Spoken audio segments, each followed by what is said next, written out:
Everybody, this is yes, Coach Lisa. And I am so excited. I know I say that a lot, but I have the opportunity to interview some of the most important people that are doing and have done some incredible work in this world. And I'm about people that live a mission and do things that really have an impact on others. And today, my guest is none other than Homer Gibbons. You are going to hear so much about his past. Of course, I'm posting about who he is, so you can read more of the bio. But I like to just get into the meat of my interviews, as you guys know. So I'm just going to start off. I mean, Homer, can you tell us just if you could sum up in a couple of sentences, like your main passion, your love, and what you've lived, let's say the first part of your career. Um, with boxing, I just lived a life that was crazy. I mean, to think that I got to be friends with Muhammad Ali and Joe Frazier, Evander Holyfield, George Foreman, these guys, and they consider me to be a friend is just amazing. I started as a little kid, 6 years old, and then all of a sudden as a young man, getting to meet and be friends with guys that I watched on TV was crazy. I have to say, I love the way that the world works and life works sometimes. For people that haven't read everything, but I'm going to invite you to go back to his pages and read it. And this is a gentleman who's been a world champion boxer, an artist, a speaker, husband, father, entrepreneur. Um, which version of yourself taught you the most about who you are really? And that's a good question. Each side of me has taught me so much about who I am. I don't think that I fit in just one category. As an artist, people who see me as an artist would never think that I could be a boxer, because I was just very passionate about art. When I graduated high school, they knew I boxed, but I got voted most talented, and they were like, "What? All he does is box, or all he does is do drama." But I have a passion to just be entertain people, whether it's with my hands, creating artwork, whether it's getting in the ring and boxing. I wanted to entertain people, and I wanted people to feel like they were a part of my journey. It's interesting because a lot of times, and you just really touched on something, people sometimes want to put you in one box. Did that ever impact you in some way, like limit you when, let's say, even moving from boxing to artistry to taking the stage and speaking, the boxes that people tried to put you in? Did you have any instances of when that happened for you? Well, people they try to figure me out, and I'm weird. I mean, they had to be an artist and create with your hands, and to paint. And I'm a colorblind artist. Like I don't see all the colors the way everybody else does. So there's certain things I've done, and my wife's like, "Why did you do that?" And I'm like, "What do you mean?" She goes, "Why did you use that color?" I'm like, "It's just black and white." And she goes, "No, it's purple. It's purple all day long." So yeah, I think that we all are gifted with little avenues in our lives where we kind of veer here, veer there, and when we do that, it helps make us a better person if we allow it to. Now we can use anything, the negativities of things, and turn it against ourselves and beat ourselves up about stuff, or you can turn around and use it as a positive. That's what I think I've tried to do all my life, is try to make everything positive. Everything I've been through there's a reason for why I went through it. I love that you brought that up because, sometimes people look and see, wow, this guy has done so much. Like everything that he's done, probably everything he's touched has been magic. And so they can't imagine that maybe sometimes there have been moments where you had setbacks and there have been moments of an unexpected detour or Can you just speak to some of the detours, some of the setbacks that you had, and then how did you get past them? You know, in 1995, I fought Camacho on TV, a legend in the sport. Went the distance. A lot of people felt I beat him. I felt I beat him. The next thing you know, my next fight was fighting for a title against Jake Rodriguez, and I was having so much problems in the gym preparing for the fight. And I go through the fight, and they discover I'm missing a bone in my neck, the odontoid process.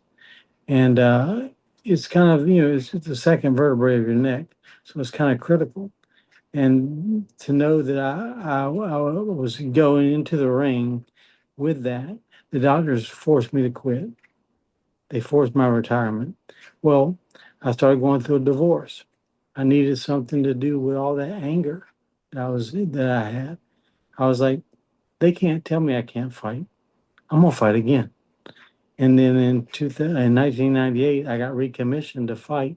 He fought all the way up to 2007, won my second world title in 2006. So, uh, adversity, I mean, just because you don't achieve what you wanted to achieve, that doesn't mean that you don't go out there and try it. I mean, who's to say what could happen? But at the same time, you got to be, if a kid comes to my gym and they find out he's missing a bone in his neck, I'm gonna tell him it's not the smart thing to do.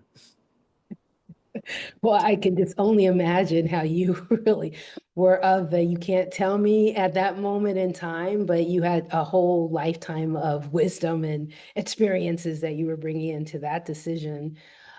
How was it though? Was it sweeter the second time around? I mean, people kind of say, when you're coming past an adversity and then you get a title, did it ring that way to you, or did each one just mean different? Well, as soon as I won the title in 2006, before I got out of the ring, my belt had already been stripped.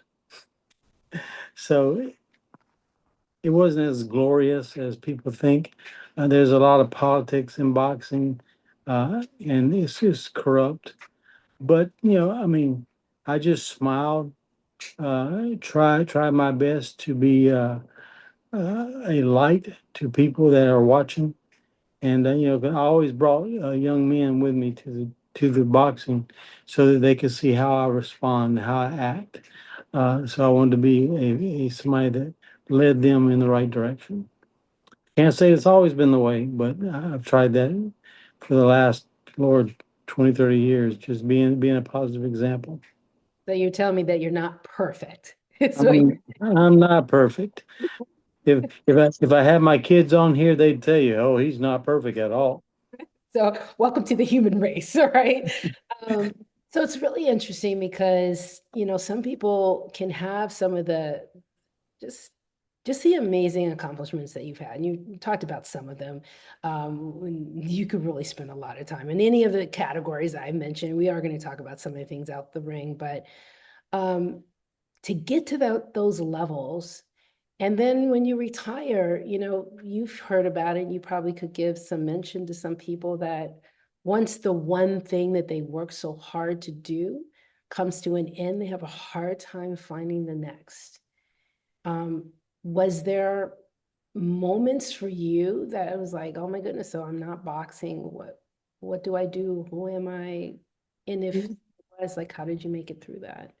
There was a brief time where I kind of just was hurt, especially the first time they ended my career in '95, because I was on the rise. I was going up the rankings and number 10 in the world and stuff like that. And then all of a sudden it's gone. I mean, like overnight it's gone. And then next thing you know, I'm going through a divorce. Um, and you think that it is dark. You say it can't get any worse. Well, it can. It can get worse. But at the same time, it's going to get better. You just got to hold on, you know, and you keep fighting through, knowing that, every day you're going to get better. You're going to have setbacks. That's what people, I think, a lot of times people don't understand is that you're going to have setbacks. You know, maybe I'm thriving. Then all of a sudden I wake up one day and I don't want to thrive today. I just want to have a pity party, and have a pity party. Get your butt up the next day and let's get back to doing what we got to do. You've got to make it happen. And that's what I try to do. You know, I love the idea that, because we're not perfect human beings, sometimes you have to give way to a moment of emotion, a moment of, as you said, pity party. But to recognize you can't stay there. So, it's really kind of leads me into a thought I had. So there was a time I think in the early you had like was it like 200 amateur wins, and there you were on the coming uppins, side of the coin in a massive way. Looking at yourself now and looking at you then, what if you had a chance just to talk to that version of you at that time? What advice do you think you would give that younger version of you? It depends on before I started boxing as a professional, I would have said, "Hey, let's focus on the artwork. Let's not put your body through anymore because you don't really understand what you're doing to your body." Now I'm 56. I'm like, oh, I might have should have listened. But when I was in my 20s, there was no way. But at the same time, I'm not. I don't have any regrets because I'm where I am and I'm who I am today because of what I went through. If you take any of that away, I wouldn't be who I am. And I like who I am. I like where I'm at. So you just got to roll with the punches and keep fighting. It kind of speaks to something you said before, is that even your darkest moments, your setbacks are a part of your story. So all of it, has you to be where you stand right now, which is, can you just give voice to some of the things that you love to work on? Because you're still with your art. You have a beautiful family, by the way, which I have seen pictures and I will post those as I do when this video comes out. I'll post a couple of pictures you shared with me. But where's your heart now? What is it that you really love to focus on? What is it that you want to bring? I love, I invest my time with kids. I work a full-time job, but at the same time, I go to the gym or with kids, teaching them boxing, just being their friend.